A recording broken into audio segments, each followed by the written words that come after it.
캘리그라피를 하게 된 지 지금 15년 됐는데, 캘리그라피를 시작한 계기가 산돌 커뮤니케이션이라는 폰트 만드는, 한글 폰트 만드는 회사이고, 그 회사는 국내에서는 탑 회사이죠.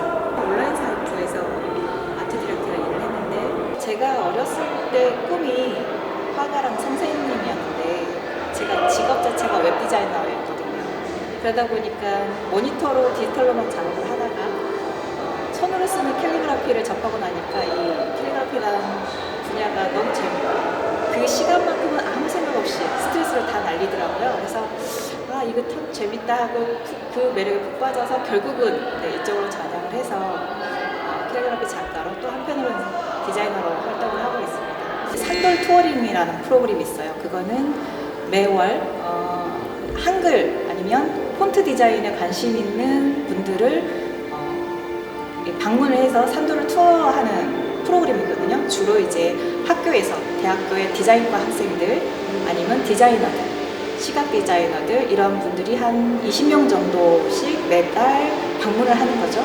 그러니까 그 프로그램을 제가 접수를 하고 그다음에 투어하는 투어 가이드를 하고, 근데 그 프로그램 중에 거기에 강의가 2개가 있어요. 하나는 그 산돌의 사쿠모 대표님이 하는 한글의 우수성에 관련된 강의가 있고, 또 하나는 타이포 브랜딩에 관련된 이 2가지 강의가 있었는데, 지금은 안 계시지만, 너무 안타깝게도 안 계시지만, 그 사쿠모 대표님은 아주 우리나라의 폰트 디자인이라는 거가 개념 자체가 없는 시기부터 한글 폰트 디자인을 했었거든요.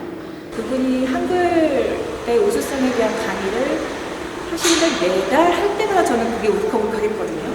그때부터 이제 한글 사랑에 대한 부분이 커졌다고 볼 수 있어요. 한류가 굉장히 뜨고 있잖아요, 현재.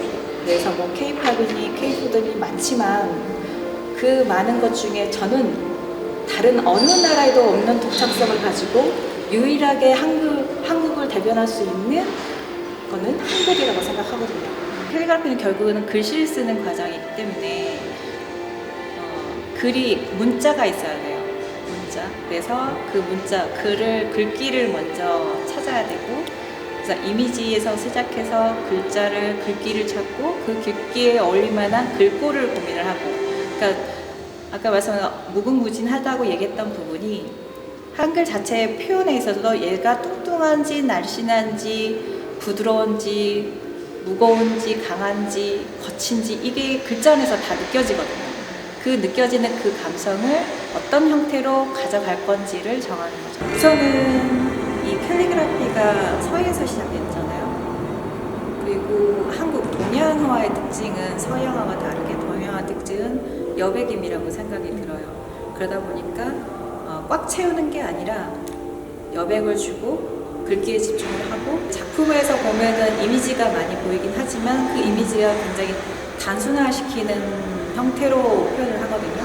그래서 색감도 많이 쓰지 않는 편이고, 그래서 될 수 있으면 글자에, 글꼴에, 그 다음에 글이 주는 힘에 대해서 좀 더 느낄 수 있게끔 작업을 하는 편인데, 그런 쪽으로 주로 생각하죠. 그래서 글꼴에서 보여주는 필액에서의 느낌, 그리고 전체로 봤으면 여백에 줄 수 있는 사색의 공간, 이런 것들을 고민하면서, 이번 전시에서는 섬과 바다의 얘기, 그리고 한 사람과 한 사람, 그리고 다른 사람과의 관계에 대한 얘기, 그리고 한 사람 한 사람이 결국은 이루어지는 게 사회인데, 그 사회 안에서의 연대에 대한 이야기를 담고 있어요. 그래서 결국은 이 한 사람이 살아감에 있어서 스스로 단단해지는 부분, 홀로서기 할 수 있는 부분, 그리고 삶에 대한 자세, 결국은 내가 살아가는 이야기, 어쩌면 제 얘기일 수도 있고요. 제가 다른 사람과의 관계에서 느꼈던 거, 그리고 사회활동을 하면서 느꼈던 거, 그런 것들을 담고 있다고 볼 수 있죠. 이 작품에는 지금 이미지로 보이긴 하지만 여기도 지금 글자예요. 그래서 우리 한글이 자음이 기약도형으로 되어 있습니다.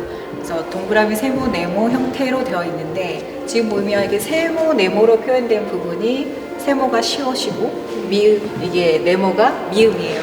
그리고 모음 어는 이렇게 표현이 되어 있어서 전체로 보자면 하나하나의 성들이 따로 있지만 어라는 모음의 파도, 흐름, 바람 이런 부분으로 서로 연결되어 있거든요. 그래서 사람들이 살아감에 있어서 홀로 있는 것 같이 느끼긴 하지만 개개인이 얕게든 깊게든 서로 연결되어 있다는 부분을 표현을 하고 있습니다. 이 작품은 제목이 금오도의 금빛 물결인데요. 제가 윤수를 참 좋아합니다. 그래서 물 위에, 강물 위에, 바다 위에 반짝반짝하는 윤수를 참 좋아하는데 금오도에서 작업을 했을 때 그 노을 지는 풍경을 보고 그 금빛으로 반짝거리는 윤수를 봤을 때 그 감명이 너무 좋아서 그 느낌을 살려서 표현을 했고요. 제가 이제 평면 작업을 주로 하다가 이렇게 입체적인 부분들도 한번 시도를 해서 재료와 전목 한지 위에 금박이라든가 다른 오브제를 올려서 다시 또 글씨도 올리고 여기 전체적으로 금빛 물결을 잘 표현하기 위해서 금박과 그다음에 금색 글씨를 표현을 했습니다.